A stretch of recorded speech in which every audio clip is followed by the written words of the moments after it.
game. Got it. Okay, we're back in the chat. If you could let us know if you can hear us. I don't know what happened. All of my defaults, all of my audio disabled in OBS.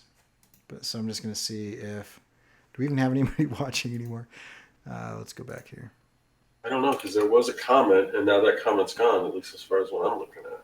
Yeah. What's weird? Start over. All right.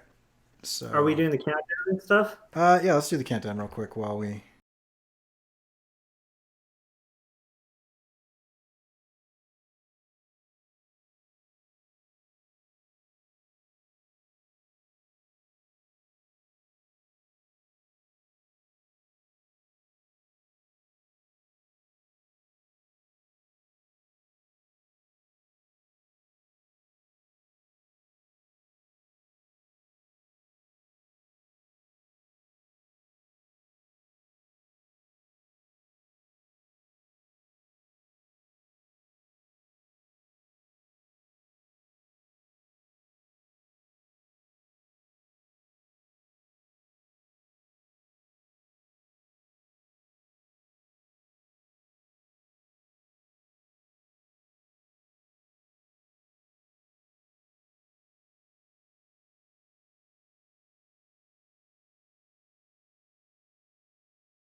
This is weird. And we're back? Question mark? Yeah, we are having some weird technical issues. So one of the really fun things about being live is, the chat is disabled. Why is the chat disabled? I'm seeing the chat. Victor is in the chat saying I'm all alone on the one I'm watching. Victor, if you can you type and let us know if you're hearing us? There's also like a 10-minute delay. What a lovely day between what we're saying. But once we see Victor give us the heads up. If that works, you may have to relay the chat, because my chat says it's disabled, and I think Cory said it's too. It must be because maybe it's because it's on your channel that Victor just confirmed that it's loud and clear. So we're good. Thank you, Victor. All right. Okay. Wow. What an amazing intro. That was incredible. So this will be a good example of after the fact. I will wait. Why is it showing the old show? I'm just going to shut this down. There we go.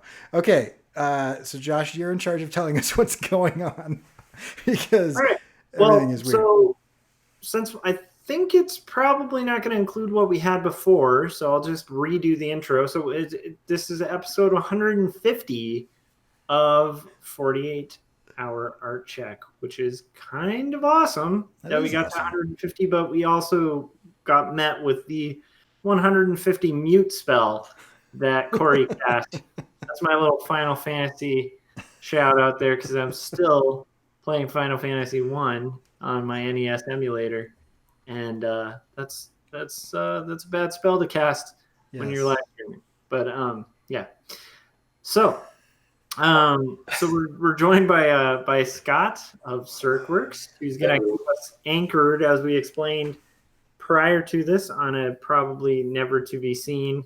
So you said anchor? I thought you said anchor. I'm like, are we doing comics right now? No, our anchor. I thought I was going to get to ink your work or something. Yeah. Scott's going to be kind of anchoring Cory and I, because we're both kind of out of it. Cory's been doing coding like a madman for this video project he's working on with Scott. And I have been working a lot of overtime. And so both our brains are kind of fried, but we're going to power through it and do our art check and rely on Scott to kind of hold us afloat. And then Scott is going to hold up a cup, apparently a red college cup. Yeah, I got my cup right here.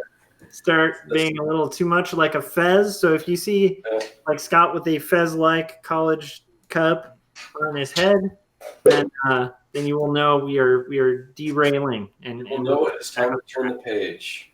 All right. And that's an old school reference for anyone that remembers those. I remember that. You guys might be too young for that. That's the little beep, so that you could follow on with the audio slideshow. It There's always a beep, unless it was Star Wars. Then it was when you hear R2D2 go like this. It's time to turn the page. So I think because I had older siblings, that's why I like relate to that too. Because we had like this old one of those suitcase record players. Oh yeah. And then we put on we had all the Disney soundtracks and The Hobbit. So you put it on and it'd be like the greatest adventure. Anyhow, what lies ahead?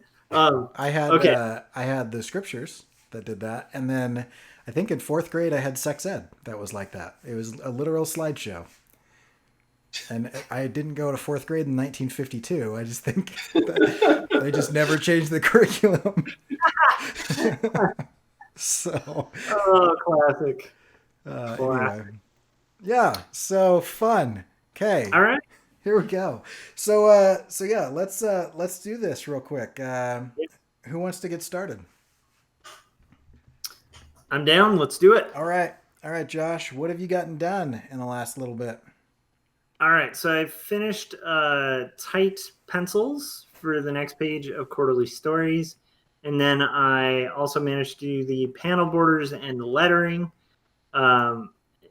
inking those, and then tonight I'm going to try to ink the first panel. So that's pretty much where I am. And then just to fill you guys in why we weren't kind of going last time, like on Wednesday, why we skipped Wednesday was because I was invited to be a part of, well, not a part of, but just be able to go see Toy Story 4 at the El Capitan in Hollywood before it was released, pre-release. At a Disney screening that the National Cartoonist Society was invited to. So that's where I was, and that's why I kind of bowed out of that. So yeah. And I bowed out because I was taking the opportunity to try to get some work done. So yeah. So Scott, how about you? What have you gotten done? Yeah, you're gonna have to put some more time on that little timer thing. I did a lot. Let's see. So of course, yesterday was Father's Day, so did some Father's Day stuff. Took my kids out for ice cream and everything. But so yeah, I filmed, I edited, and I uploaded 2 videos. One that's on my YouTube channel. One that is, if you're on my newsletter, it's an exclusive video. If you're on my newsletter, I did that one. So I did 2 of those. I launched a newsletter, and before I did that, I also uploaded some new products to my online website. So there's new stuff on the website. I did some video footage for a thing that Matthew Enstrom's doing on his channel called the Cheesy Film Fridays, where he takes some of his cheesy movies that he made and has people kind of watch them, kind of sort of Mystery Science Theater, but you don't really comment while the movie's going on. So that'll probably be up on his channel sometime soon, I assume. I finally finalized the foreword for the 100 Days to Make Comics anthology, which I have to send up to Mike. Let's see, I packed and shipped a few orders for stuff people ordered in my store, and then Kickstarter. I think I've only got one more person I'm waiting on to send out a Kickstarter award. Then that's all done with.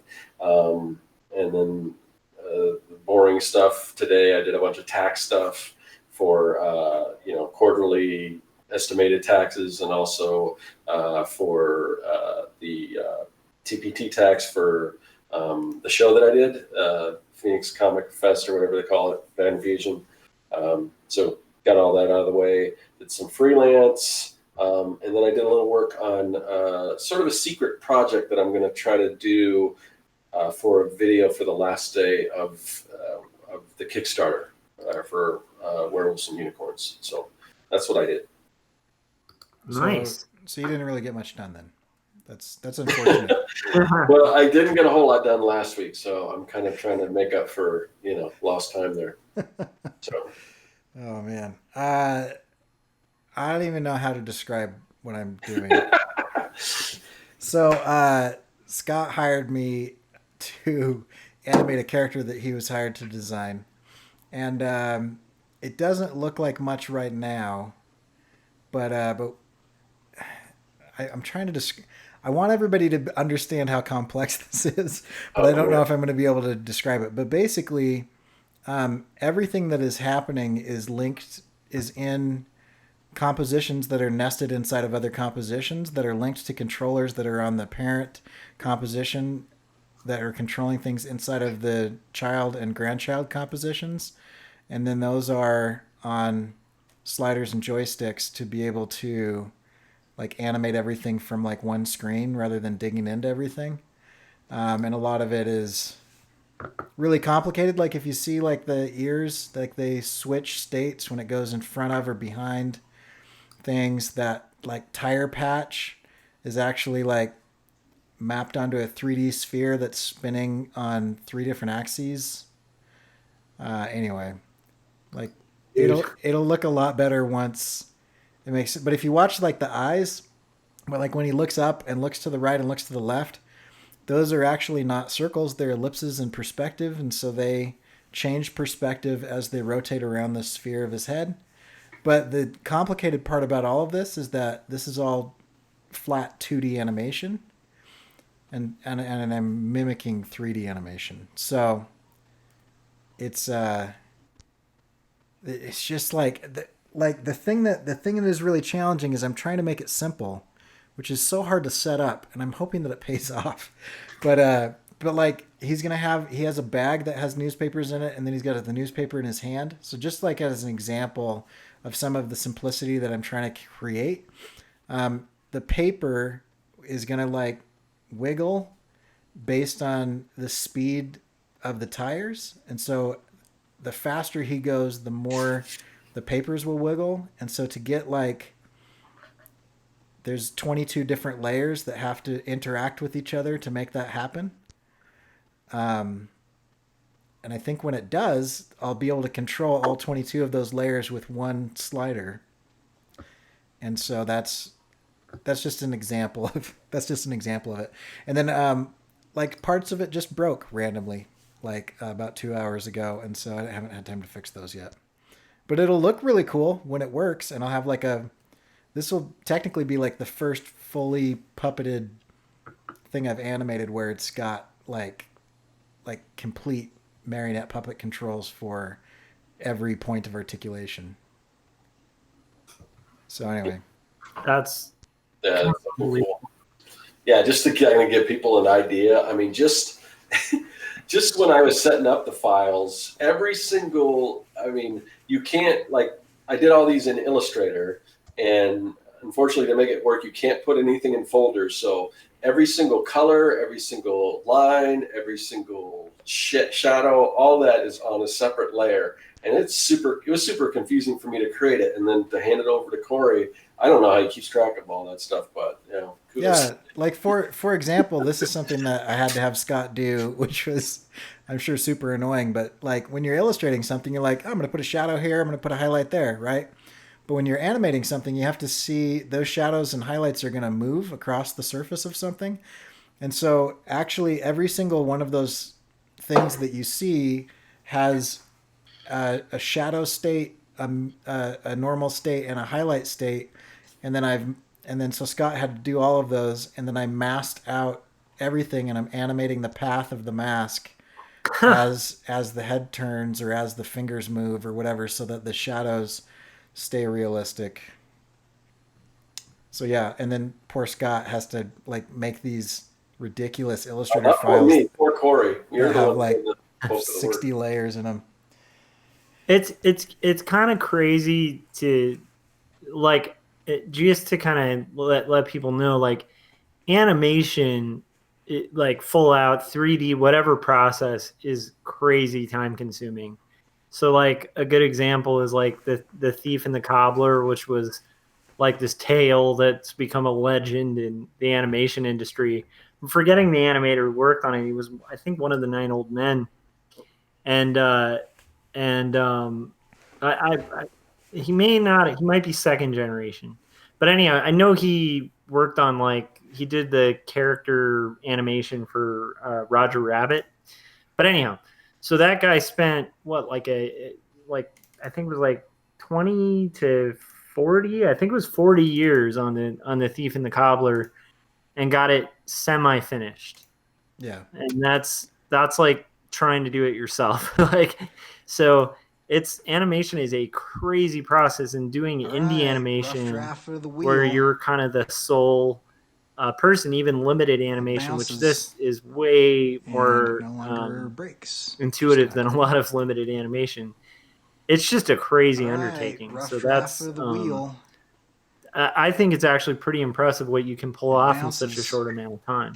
And it no longer breaks. Yeah, we haven't been working on this that long. I mean, Cory's done a lot of work, so I don't know that he charged enough, but on this side of it, I know for a fact I didn't. Yeah, but part of this was I had to learn a completely new plugin that was totally foreign to me, and so I think the next time I think I could do it in about 2/3 the time that it took me, just because I broke it a lot at the beginning. Well, what's great is you can let the client know what a deal they're getting, because you're getting some education out of it, I guess. Yeah, would be the benefit. Yeah, it'll be good. And I mean, we are making it more complicated than it needs to be because we're planning on doing a lot of work for this client in the future. And so if we have a fully rigged puppet that I can turn like about 45 degrees front facing in any direction, up, down, left, or right, then animations that happen after this, we'll make the money back there. Yeah. So anyway, so there's my randomly long thing. I didn't see a red cup, so yeah. Where's the red cup, Scott? I'm finding it interesting. So me too. Actually, I think it's pretty fascinating, and I think it's such an undertaking what you're doing, and I think a lot of people. It's one of those things you learn to appreciate it the second you dip into trying to do anything animated or video editing, like the amount of work that takes. So that's all right. And if people are interested, I am going to do some examples of how I've done some of this stuff, and so the client's cool with us kind of doing some behind the scenes stuff. And so once I get a handle on everything, and I understand what's going on, because I can make it work right now, but I want to make sure that I understand it. And I think I'm about 85-90% of the way there. Then I'm going to do some tutorial videos and some behind the scenes stuff on like how this works. That's so cool. So stay tuned, I guess. Yeah, and I'll have a video too. The client is actually part of the job is they want a kind of a video documenting kind of the process. So, and then I'll put that on YouTube too. So they're very cool with being kind of transparent and showing the work and everything. Some clients understand that there's value to that, and I can understand some reasons why you wouldn't want to do that. But this client is not opposed to us sharing and everything, and the value of social media and all that stuff. That's smart, honestly. I mean, I think more companies are starting to catch on, but I wish more realized the potential traffic that could be driven to them through that. Yeah. That's so cool, though. Sweet. So yeah. So Scott, or no, Josh, you went first. Challenges. My main challenges were getting all the orbs on Final Fantasy.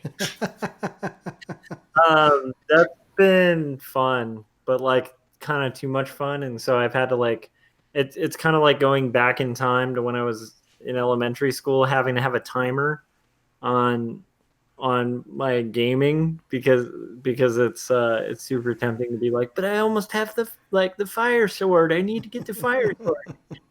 And then just hanging out with family and doing Father's Day, and then my wife, her birthday was this weekend too, so it was just like a very packed weekend. But I'm pretty stoked because I feel like I've really overcome a lot of those. It's just the typical day-to-day fight of making creative work, and they're good problems to have. But and then work's super busy and a little bit of overtime and starting to ramp up with that. But the cool thing is I feel like I kind of have a good handle on it this week. I've been like sticking with my exercise, sticking with being creative, and really busy, and like managing to kind of juggle all the plates so far, which is really exciting.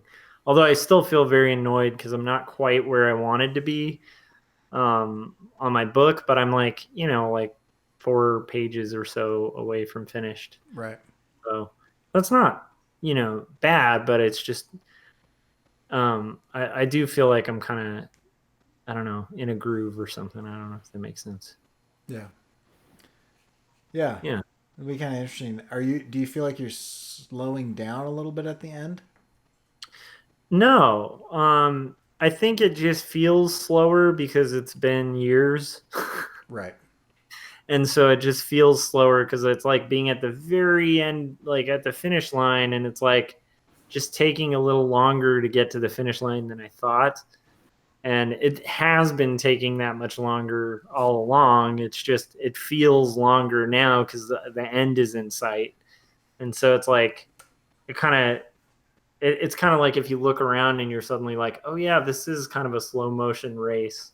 I'm sure it's very similar to working on an animation where it's like, in theory, you come up with the thing, the animatic doesn't take that long. And you're like, okay, I mean, it takes a while, but it doesn't take as long as just to rig everything and make it a reality. So it's like at that stage, it once you have it all envisioned and stuff like that, that's like the fun stuff. But then the work comes in, and the work is really slow and tedious, and like, and then when you see the final result, you kind of forget how slow and tedious it is. And it's like that, on this, it's like it's been years working on this book, so it's just I really want to be done. But I also like I'm glad I'm not kind of sprinting, because this would be the last time to just be like, yeah, I'm just gonna crap out the last 4 pages. Right.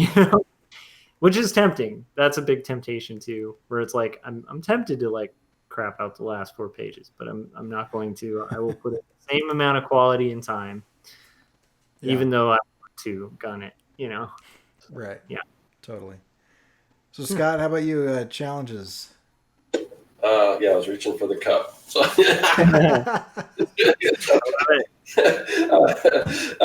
yeah, challenges. So nothing major this time around. Just I think like the tax is doing the taxes. It's that's just something you have to do, and I hate doing it, but it's the good thing is once you finish with those tasks that you hate doing and they're done, you're just like, oh, that's a relief. I got that done. So that was kind of like today, because I got that kind of done first thing and got my stuff shipped out and everything.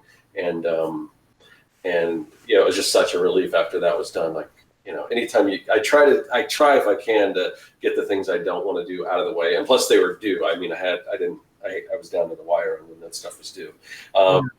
The other thing was just one thing I was realizing when I was fulfilling some orders was that I need a better system. Like right now, it's not too bad because I don't get tons of orders, but I've got different things in different areas of the house that I have to go like upstairs to get this or that, like from the packing materials to postcards to buttons to just all the extra stuff I throw in. I really need to set up some kind of a station. I don't know exactly where to do that, where I can just like, oh, I need a comic. Oh, I need bags and boards. Oh, I need this particular product, or so it's kind of all there.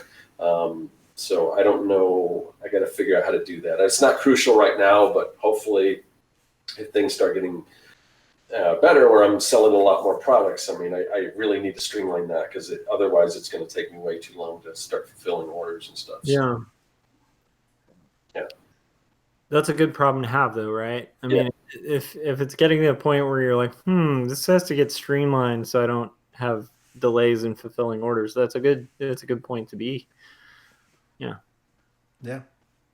I don't have that problem because I don't have orders, so I don't need to streamline anything. Yeah. So challenges for me, we as of Friday, we are officially out of debt for the first time in Maddox's life. Nice. Yeah, with the exception of our house. So out of debt with everything except for the house. And we will Congrats. stay that way for about a week until we buy a car. So, and that'll be the first time we've had a car payment in 11 years. But anyway, but it's time. But yeah, so that was the challenge is that like I hate shopping for cars. It's like massively time consuming and stupid, and I hate buying things that depreciate. I hate it's like so mentally I just debt just I don't like it. But anyway, like it's nice to have finally paid off that because he's 11 months old now, and so that took forever because of insurance garbage. And then yeah, so then my brother-in-law, and several cousins got together and did some Rocket League, and so that kind of ate up an evening. Oh yeah, and then I'm still kind of single parenting in the evenings, and so and most of Saturday, and so that's like I'm not really getting started. But a good thing that's kind of come out of that is like normally I get home and I'll work out with my daughter and then play video games with my daughter, and I've been telling her like, hey, listen, I've got this job I've really got to get to, and so and she's like, I'll just hang out with you in your studio.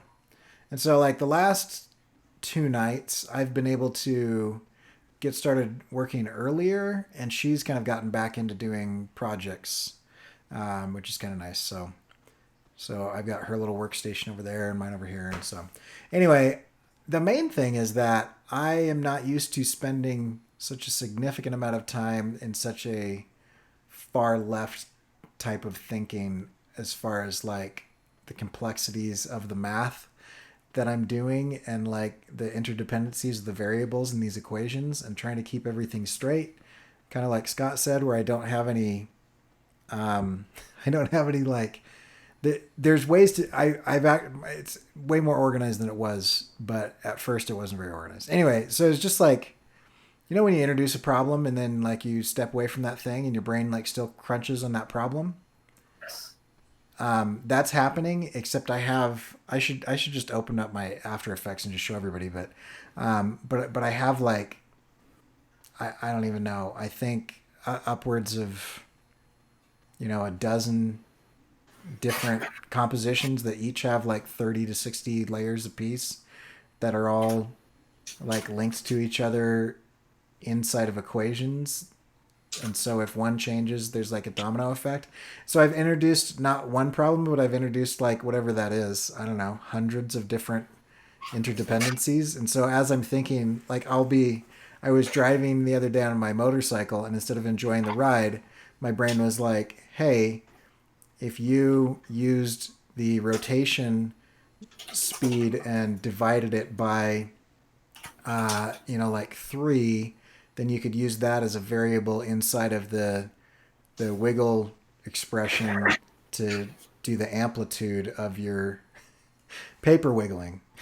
That's what's going through my head when I'm on my motorcycle. So that's like not great. So anyway, yeah. So that's my challenge. Sorry, I'm going way too long. Plans, Josh. What are your plans? All right, so my plans for by Wednesday are to have I'd like to have at least 2 panels inked. So I'd like to do one tonight and one tomorrow, and then probably 3 ideally by Wednesday night, but probably not before the Artcheck. So I'll say 2. And then aside from that, like I also had like client work this weekend and did revisions and stuff. So if any revisions come in again, I want to take care of those.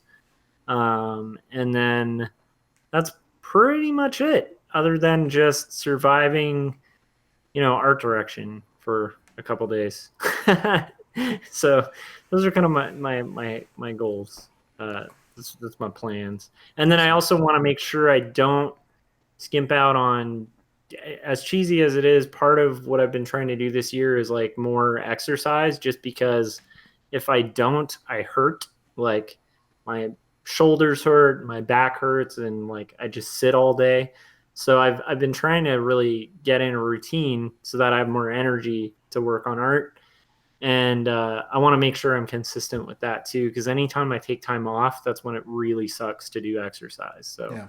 definitely want to make sure not to do that, because I don't like paying that price like every other week, where you get back to it and have to go through days of pain. So I like this like semi like 30 minutes of pain, and then you feel great for like the next 2 days. That's where I want to kind of maintain things. So, Yeah. I just want to stop having to buy bigger pants. That's that kinda, too. That's kind of my thing. Plans for me, I don't know that these are going to make a lot of sense, but I am going to rig the flat eyelids in 3D space and link those to the eyes in their 3D space, and so get those going in Z space, and then I'm going to figure out a way to get a curvature to the kind of seam, and then get everything cleaned up and begin actually animating. So I'm going to finish the rigging portion of this either tonight or tomorrow night, and then I'll start animating Wednesday is my plan. So that's kind of that as far as that goes. I don't have a lot of other things going on. So yeah, so that's that. So all right, Plan. Yeah. Wait, do you guys get me, or do you? Yeah. Okay. You want me to go? I'll go. I'll make it quick. Oh, did I skip you? Sorry. I didn't even notice. I forgot who went first, but. Oh, I thought it. Yeah, you should have gone. So No, that's cool. What are your plans, Scott? Let's see. So I mentioned sort of a secret project, a video that I'm going to do, kind of sort of a live stream thing when the last day of the, which I think is Wednesday, if I'm correct. Werewolves and Unicorns. So something I'm working for that. Finish that up, and yeah, I mean that's kind of. The one thing I always keep mentioning is working on my website and my Comic Maker Pro kit. Which is kind of the deluxe version of the starter kit. But I think this week or this next couple of days, I'm actually going to be able to get to that. So, and then, just freelance and other stuff. So. Cool. Awesome. That's awesome. Yeah. So, Cory, it seems like you're a little tired. Yeah, no, I'm not physically tired. My brain is just like, it's gone. So it's that disconnect, because like and I get that way when I write too sometimes, where I'm like, when you get really thick into writing and then you take a break and like go to the store or something, and you're like, you look like, at least I'll look like a lunatic, just like, oh wait, but then the character should do that, and then I'm like, wait a minute, I'm talking to myself in a grocery store right now. Like, yeah. It's just the brain, like, you're right. It's like a modality thing where you stay in one modality long enough. I think it's a longer like penalty when you have to switch tasks. So Yeah.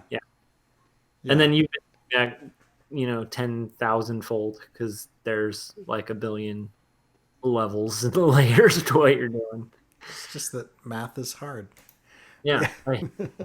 So yeah. Is it worth trying to do a topic? What do you guys want to talk about?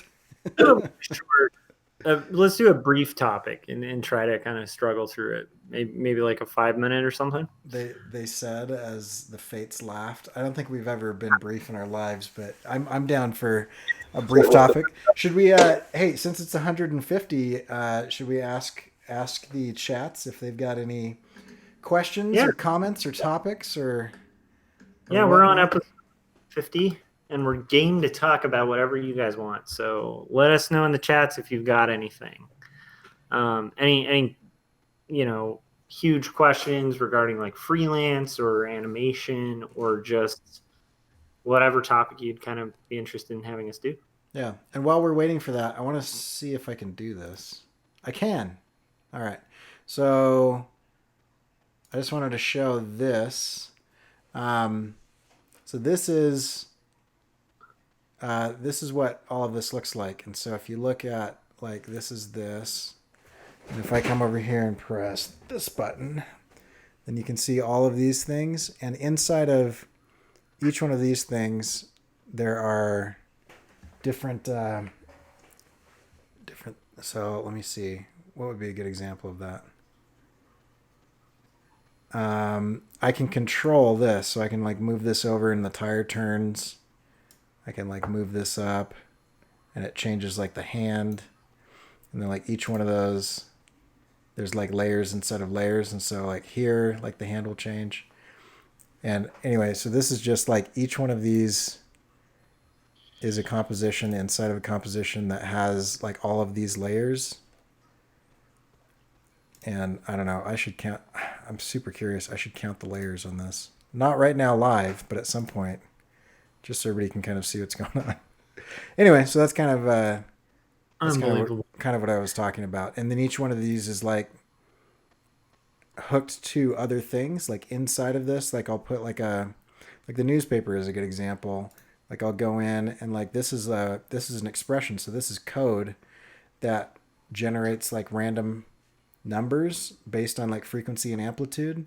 But I'm going to link these variables into compositions that are like 2 levels up into controllers and stuff. Anyway, so that's what I was talking about before. Victor has a question in the chat. It might be a good topic. Yeah. Probably good for Josh, since he's kind of the person that will be looking at things like that, looking to hire people. But, well, I don't know. I mean, you do kind of do an intro, so this is your guys' show. So you want to set that up? Sure. So Abe in the chat kind of brought up our topic. The topic this week is picked by our listeners in the chats. Abe Sapien in the chats wanted us to tackle the topic of the question that he's looking into getting an art type job and asked what is the key in landing said job. So before we kind of kick it off, I want to preface it with depending on the art type job. So, I mean, we can speak for like the types of art jobs we've worked. But keep in mind, that's our experience with like the type of art jobs I hire for, like at my day job, and review portfolios for and stuff. But that's a specific industry. So just wanted to hedge it before we get deep into the weeds. I think most of us will be coming from experiencing graphic design or illustration.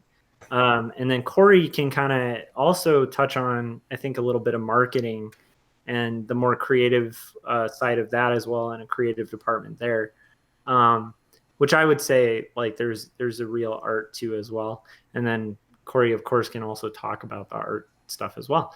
So so what do you guys think? I off the top of my head, I would say a lot of people kind of it's kind of trendy online for people to say like it doesn't matter what school you went to, it doesn't matter if you have a degree, it doesn't matter if you went to art school or anything like that. And I will say when I'm looking at resumes, if somebody has like an art degree, it definitely makes me look a little more careful at their work. Yeah.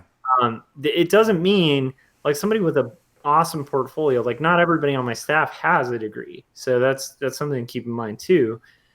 So it's not necessary, but it does help. I mean, because the market is so flooded that like, you know, junior positions are getting applications from people with like master's degrees in graphic design and illustration. And so it's like if that first shot, like the first people at a company that are usually going to look at your resume are HR, not an art director. And usually they'll kind of siphon out some of the stuff before it gets to the art director.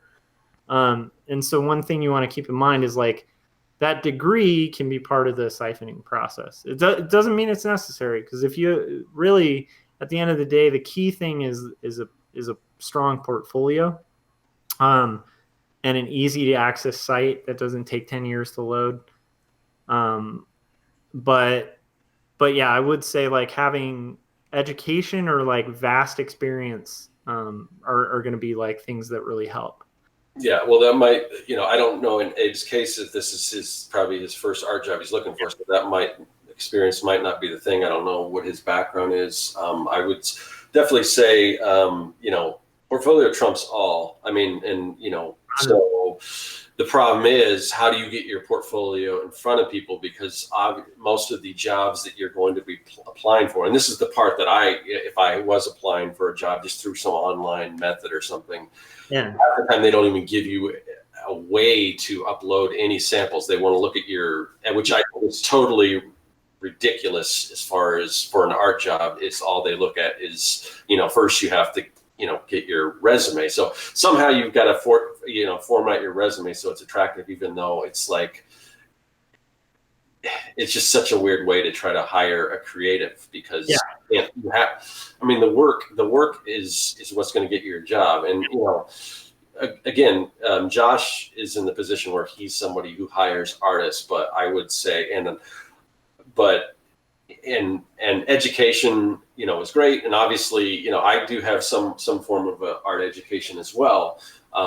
But I can tell you, I don't have a degree. I've got a couple certificates in advertising design and advertising production, which are so long ago they're probably not even relevant anymore.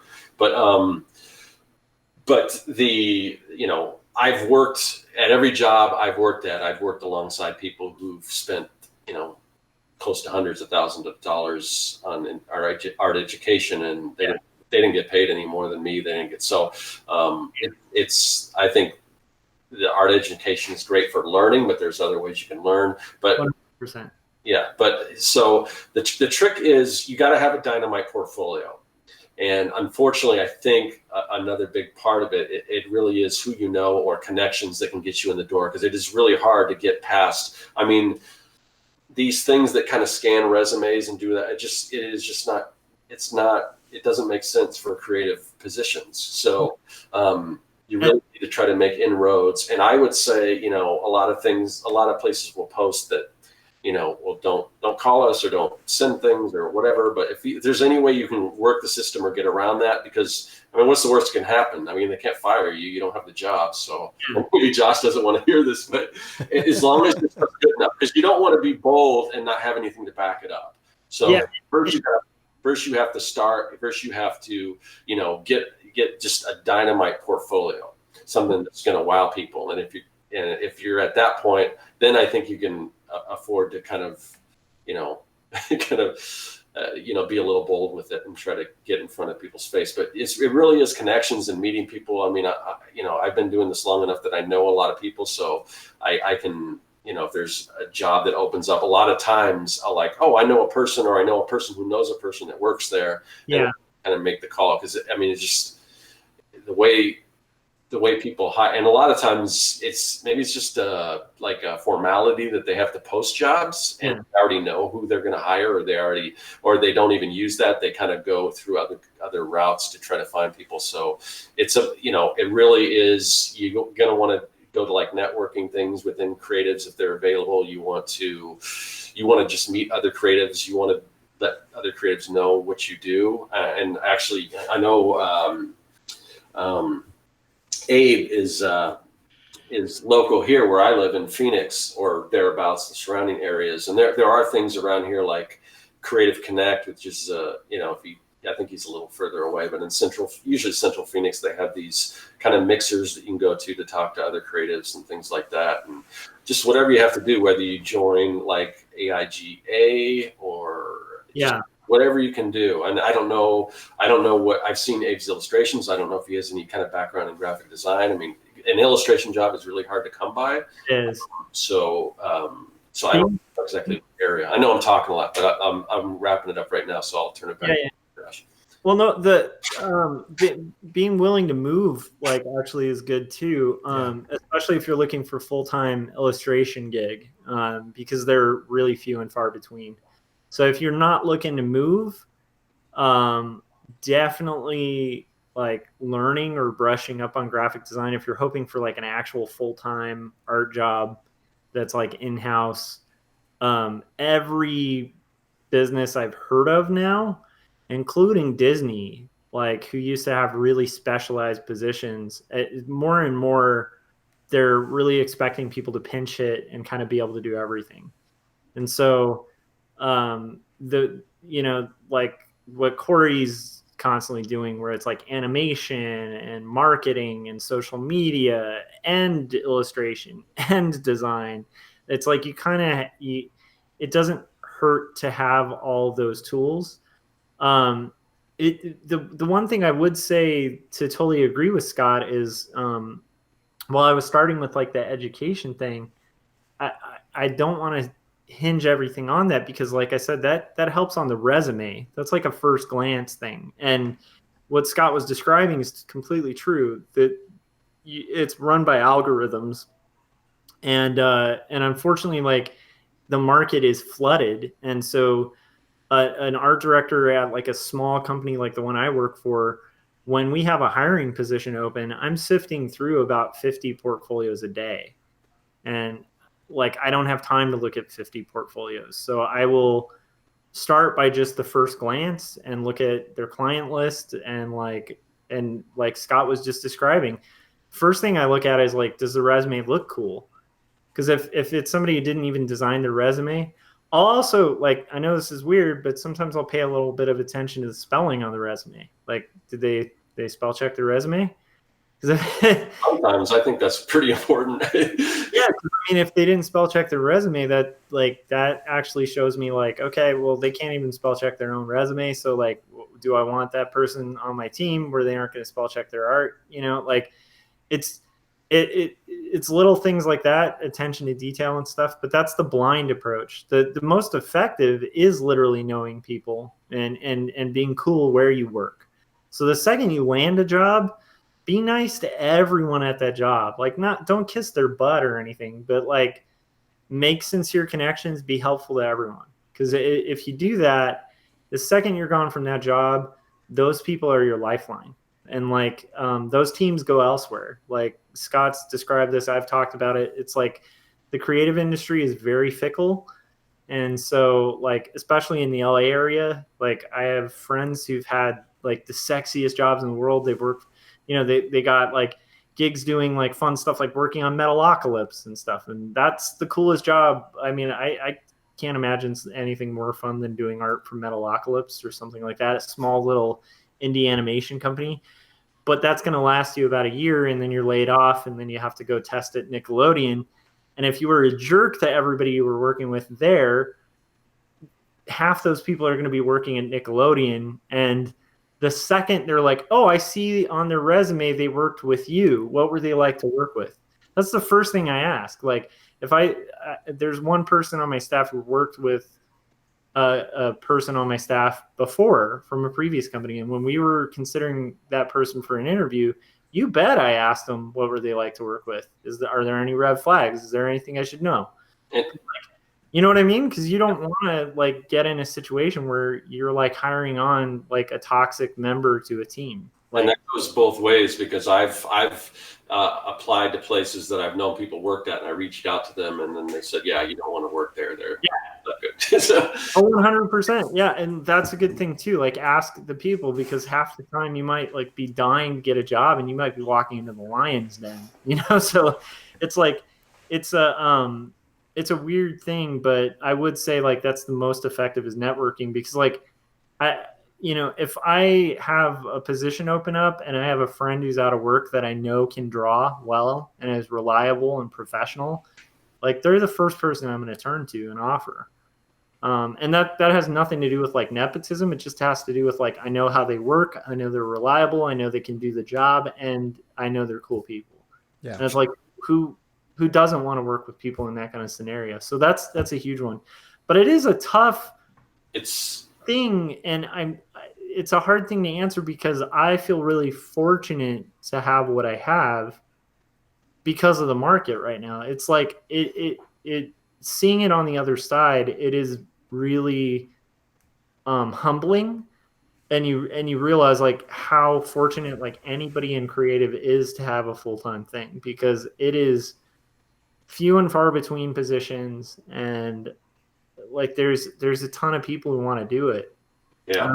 But that's where the portfolio that Scott was talking about comes in key. Yeah. Like I said, I don't care if you went to like Harvard, which by the way, if you went to Harvard and you're applying for art, good luck. Because I don't I don't even think they have a good art program. But my point is, if you went to Art Center and you're like a heavy hitter and you've got like this loaded resume of just these awesome clients, and I go to your site and it looks terrible and the art has like anatomy issues and like tangents, and It's probably not going to happen. There are a few. Art Center's one of them. Though there are a few of those that can basically get you the job based on, I think, just reputation alone. And I don't think anyone that goes, because Art Center you have to be accepted, and I haven't seen many people that go to Art Center. They're usually good, but I will tell you, I've literally passed up Art Center people. Okay. And once again, it can look good on paper, but then you see the portfolio and you're like, whoa, like, no, like I don't care where you went. I don't care what your degree is, what your GPA was, like your art's bad, I've got a master's from SCAD, and there were some people in a lot of my classes that were really impressive. And then there were some other people where I'm like, I hope you realize, I hope your dad's rich or something, because like you are going into huge amounts of debt otherwise, and you're not there. I have a couple suggestions that are kind of a little oddball, because my track record is a little oddball. So there are the traditional art jobs, and then there are the non-traditional jobs that no one really thinks about.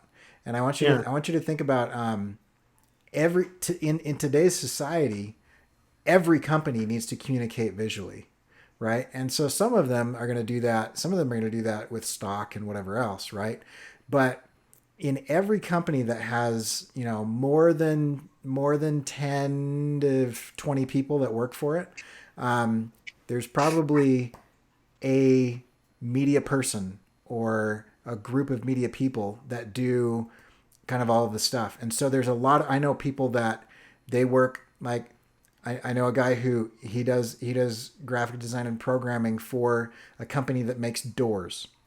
I know people that do graphic design for a company that tracks semi-trucks and the routes that semi-trucks go through. I've got a really good friend who has a background in construction and art and went to Art Center, and like his dad was a cowboy, so he grew up on a kind of a ranch environment, so he knows how to like weld kind of cowboy style and that type of thing. So not like welding engineering, but like he can build pretty much whatever.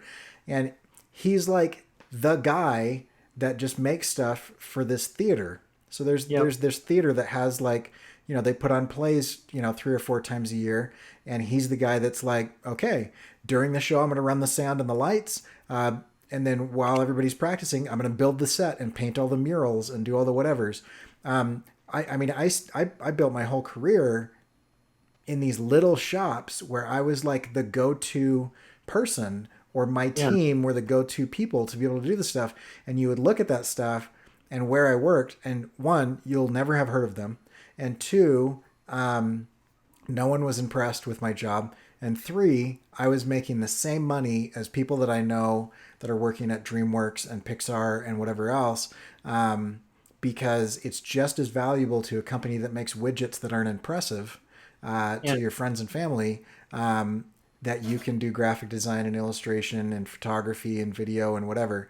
And you don't have to be the best filmmaker ever to shoot promotional product videos for the website, or to be able to like photograph stuff for the catalog. Like being the person who does that type of thing, I would go out there and I would look at that type of thing. And then I would also look at non-traditional places. So the market in Pasadena is going to be massively saturated with some of the most talented people that live on this planet. The market in like Bozeman, Montana, not so much.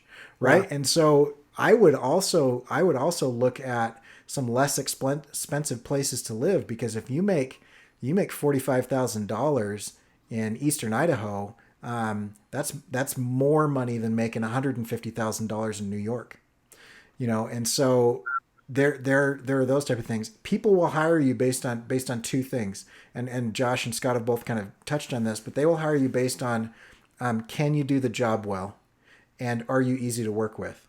And Yeah. if you can do the job well and you're easy to work with, then that's all you need to do. And so here's what I tell students that are looking for a job, and every semester I've got several hundred students that are kind of like moving on, from my department, and I know 50 of them, or whatever, that are graduating. And the thing that I say is you need to companies are risk adverse. And so if you look at it, every time a company hires, like if Josh is looking to hire somebody, he is very literally risking his job. He's putting his name on the line for the decision of that person. It's a risky situation, and everything that you've heard Josh say about a hire, you could couch it, you could change it into a risk.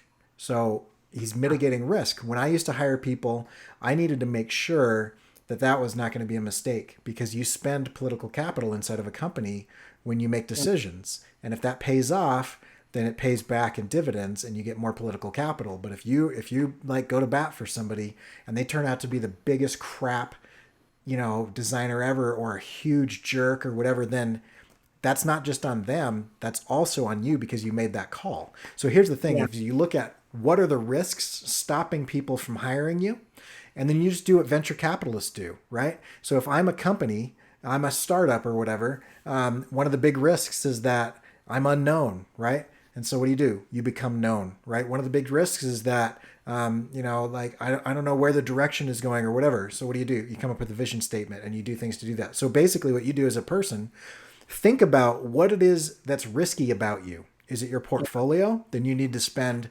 several months just getting a killer portfolio. Is it your networking? Then you need to spend several months like starting to meet people and helping people and going to drink and draws and going to networking events and becoming a member of the IGA and becoming all of this stuff. Go down the list and say, is it your school, right? And if it is your school, you don't necessarily have to go to $60,000 in debt. But are there other things that can compensate and overcome that risk? For example, like what is it that school represents? It represents that you can do hard things, that you can follow instructions, that you have some classical training.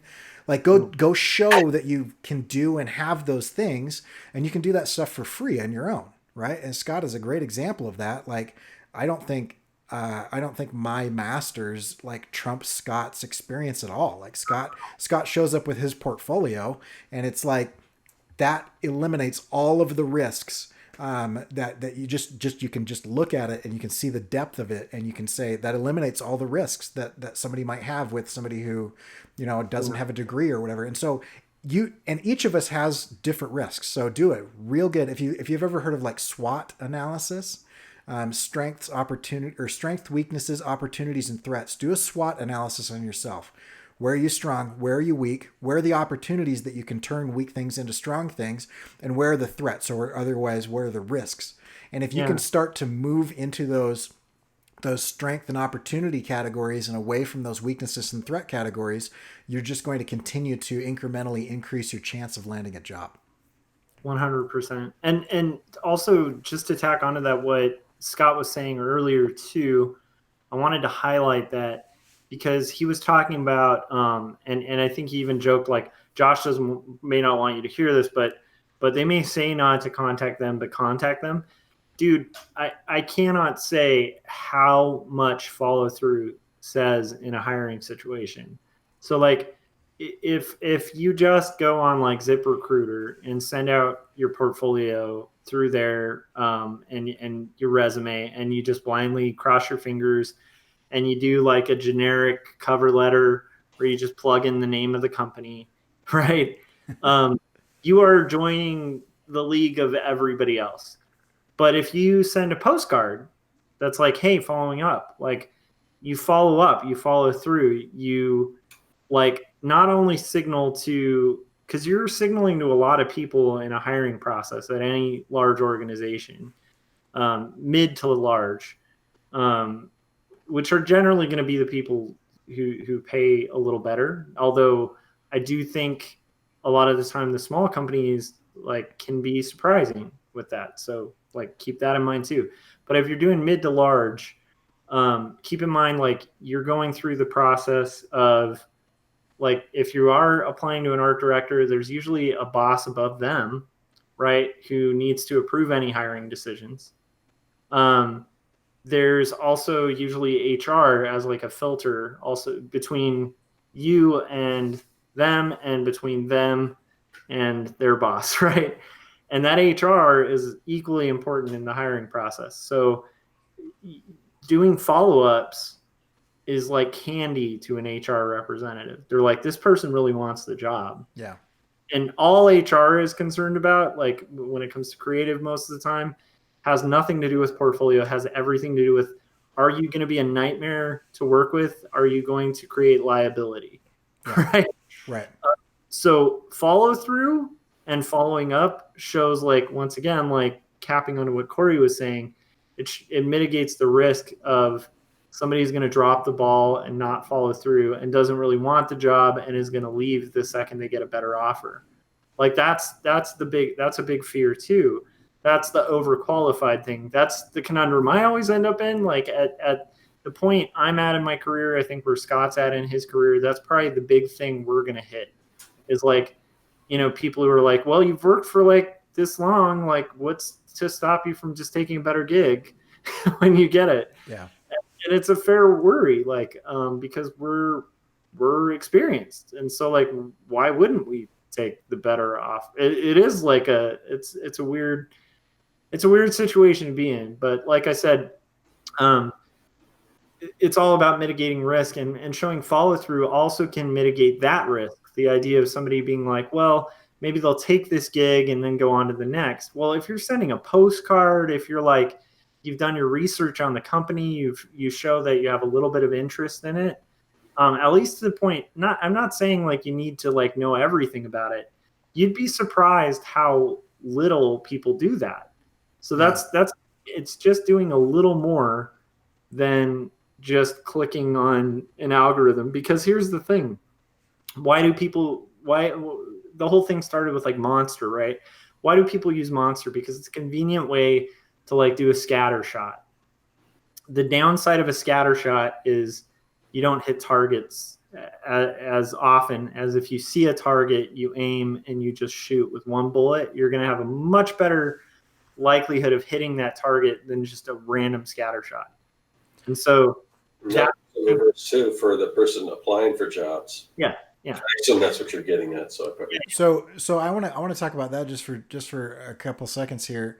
There's a few ideas that I don't know that a lot of people really do.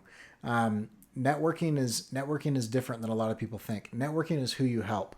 Networking is not the situation. And so in a lot of situations, and I think this is still the case, but I don't think it's as much the case as a lot of people think it is. It's kind of who you know, and if you're born with a silver spoon in your mouth, then your whole life is going to be great, right? But the fact of the matter is that you can actually get to know people, right? Yeah. And so go to your local chamber of commerce and just say, hey, these are some skills I'd like to help. Let me help this community, because you know who works at the chamber of commerce? All of the business owners that want to like make the community better, make the business environment for that city or that principality better. And you start to get in with them, and then you say, hey, by the way, I'm just looking for anything. Does anybody know anybody? Well, you know what? The radio salesman who's like the vice president of the Chamber of Commerce or something, every single one of his clients that he sells ads to is a potential employer for you, or whatever. And so do that, and then join professional organizations. Become a member of professional organizations and go to their training. One that a lot of people don't think about when you're talking about art is become a member of like the American Advertising Federation. There's a chapter in almost every city, and I know that because there's a chapter in the city that I live in where there's 30,000 people that live here, and there's nobody else that lives here for like 20 miles. And so like there's American Advertising Federation, AAF. They have student chapters. They've got professional chapters.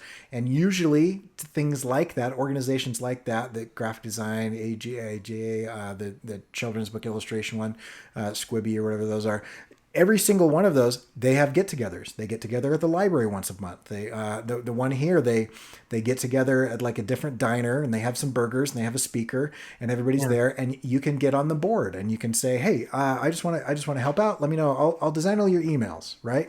Or whatever. And you do that type of thing, and the people that you are helping, and the people that you're doing things with are the people who know everybody in the community, right? And so you don't necessarily have to be like, I'm a fourth generation pioneer, and my great great grandpappy, he founded this town, right? You can actually just move to a place and join organizations and start helping people. And then they're going to be like, hey, I actually really liked what that animation that guy did on the website, or I really enjoyed the flyer that guy put together, or whatever. Or the fact that you're not winning like ComArts, or whatever, national trade illustration magazines, that doesn't really matter that much, because you know what? Locally, you can, in smaller cities, and I'm not saying this to be insulting, it is not hard to sweep an awards ceremony, for some of these organizations.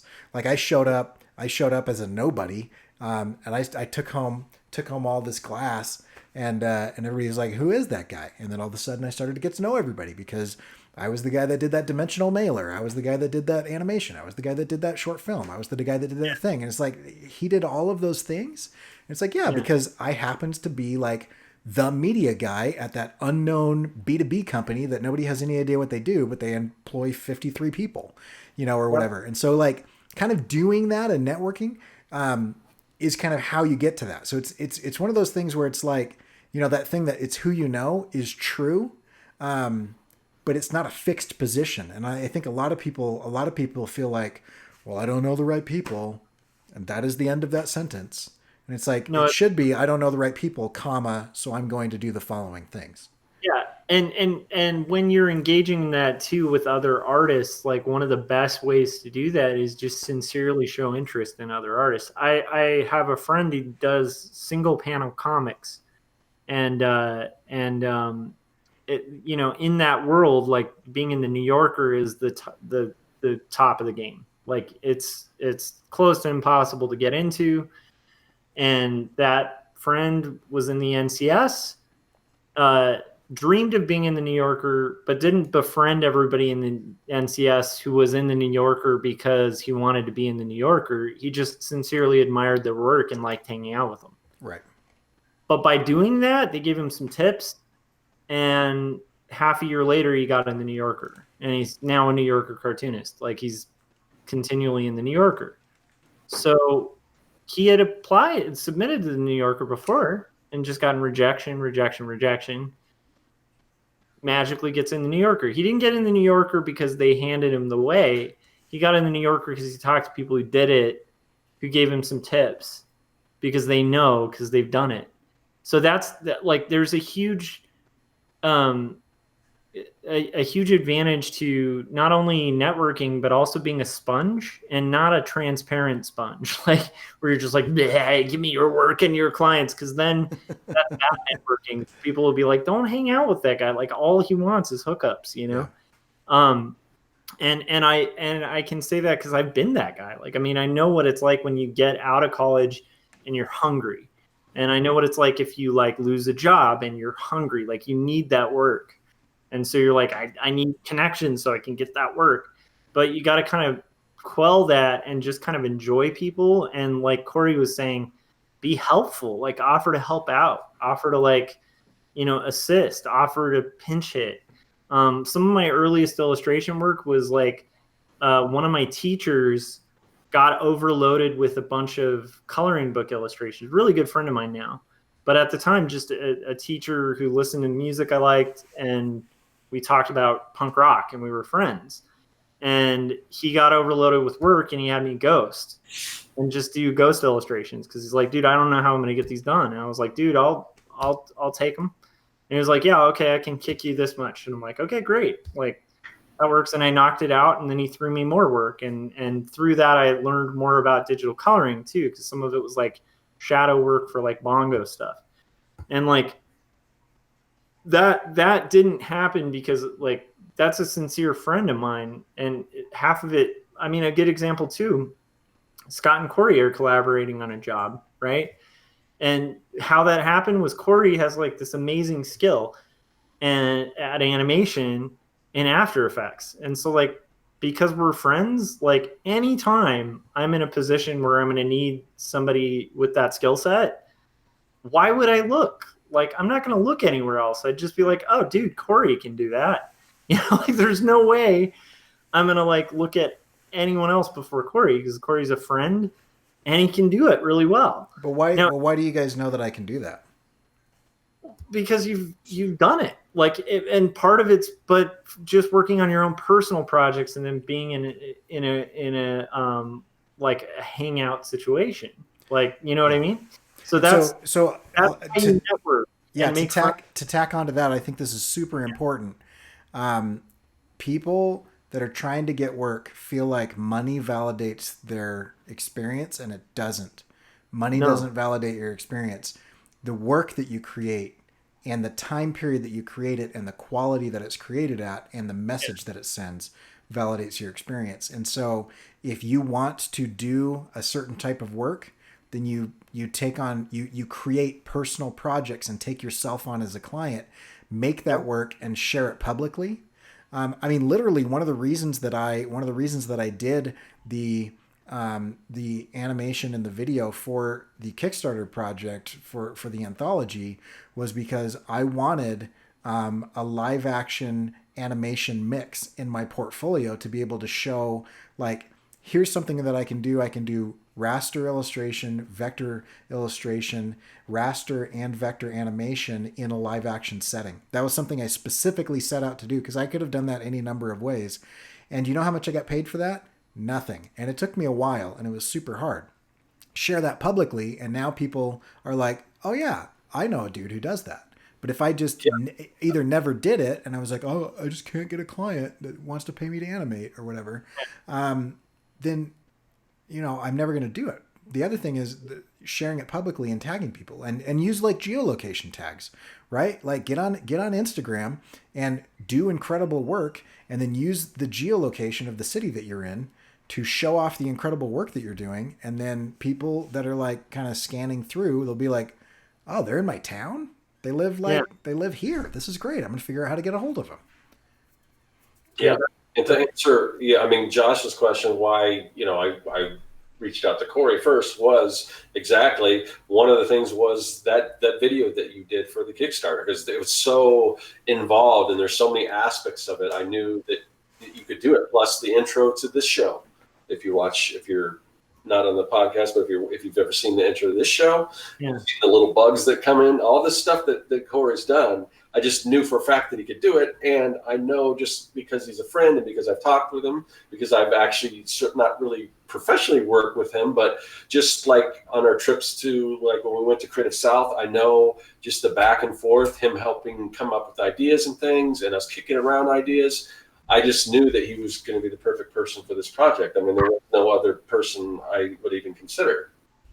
Yeah, and I think that's something to really put out there, like to anybody listening to this who might be kind of like maybe skeptical or something about the networking thing and like, yeah, but I'm an artist and I want to just draw and like, so what if I'm a loner or something like that? Like, we're all loners, like at the end of the day, but something to think about is just if you stop right now and just think, if I were in a hiring position at a job where my ass was on the line, who of my friends would I hire? And you're going to actually have friends that you're like, nope. Because why? Because like, oh, so-and-so is really talented, but they never finish projects. Boom, out. Right? Because I'm like, do I want to work with somebody who's talented but doesn't hit deadlines? Nope. Do I want to work with somebody who's talented but has a bad attitude? Nope. Do I want to work with you're going to have a lot of nopes, but you're also going to have these people stand out. And those qualities that make those people, whoever comes to mind for whoever's listening, the person you'd be like, yeah, they're a sure hire. Ask yourself why, and then really try to step back and go, do I have those qualities? Like, do I deliver? Do I make art the best of my ability on every project I'm doing, right? Because if you're doing that, and you have friends, even if they're not in art, like that's another thing, a huge thing. Like, especially early on in freelance, I got thrown work from friends who were talking to someone, and that person's like, "Oh, I'm just having a difficulty finding somebody to illustrate my book cover," and they were like, "Oh, dude, Josh is like so good at that kind of thing," and that would throw me work. Like it really is. It's not the end all be all, but it's definitely something to kind of get you cutting through. But the key thing, like even in that scenario, even with friends, still about portfolio. Because if your portfolio, and I think anybody who's like in the chats or listening to this, if they're really honest about it, if their job was on the line and they had to swear by the portfolio of their friend, like that's what you got to think about. Because it's like that's one of those moments of where you might be like, well, we're friends, but, and that's where it's like, I think, like a good example, like Kevin, I worked with Kevin, I hired him on. Why wouldn't I hire Kevin? Yeah, sorry. No, this is all great stuff. I just know we're going to go. I think this needs to be like a two-parter, to be honest. So finish your thought, Josh, and we probably should wrap it up. I mean, show your channel, but I think we could go on and on no, this. I got work tomorrow too, and I got a panel to ink. So I was just basically saying, like, Kevin, somebody I would hire because he's reliable, he's professional, he's like, him and I have worked on projects together, and he always delivers. Never had him flake on me. So it's like there's a lot of like important reasons that was the person who came to mind that had nothing to do with friendship. The friendship just happened to be like cool because it's like, also, who doesn't want to work with their friends, So that's the kind of takeaway, I guess, is like, I hope that was helpful. I know that was really long. So, all right, so let's wrap it up. You're on my channel. You know where to find me. If you haven't yet, you should hit the bell and the subscribe button. And you should also head over to the 100 Days of Making Comics Kickstarter and support it. So, yeah. What's the link for that, Josh? Off the top of my head, is it 100daysofmakingcomics.com? Oh, so bad. My brain is actually fried, so I can't. Well, you gotta do your own link too, but let's see. Yeah, it's 100 Days of Making Comics / what, Josh? Josh K. Actually, Scott. Oh my gosh, my brain. Is it Scott S or is it? Mine's Serkland, but it's under Serkland. On your channel, so you take the credit. I'll take it. We're being friendly and sharing. Although I don't know if that friendliness is going to extend. Cory, where can people find it? In the chat, so you can see that I've just posted a link. 100daysofmakingcomics.com/Cory K. But yeah, I love it. It doesn't matter at this point. It's funded. It's doing great. We've hit some stretch goals, and if you haven't gotten a book, you should get a book. Like, it's just awesome. So yeah, we need to hit that main stretch goal. We've got another stretch goal we got to hit. We have to hit this one. So have we not hit the poster stretch goal? Oh, we haven't hit that yet. Oh, we're close though. Yeah, you guys are gonna want the poster. I think we got. Let's see. Let me look here. We're not super close. Let me see. Hold on. We're about $400 away. Yeah, that sounds about right. So we need like a couple more people to join in and back this thing. And the thing is, you won't regret it because that poster is freaking beautiful. So you have to get this poster. So Aaron Lewis Bonfiglio did this beautiful, like, amazing poster, and you guys at least go to the website and check it out. It's definitely worth checking out. Yeah. Cool. All right, we'll see everybody in a couple days. All right. Bye.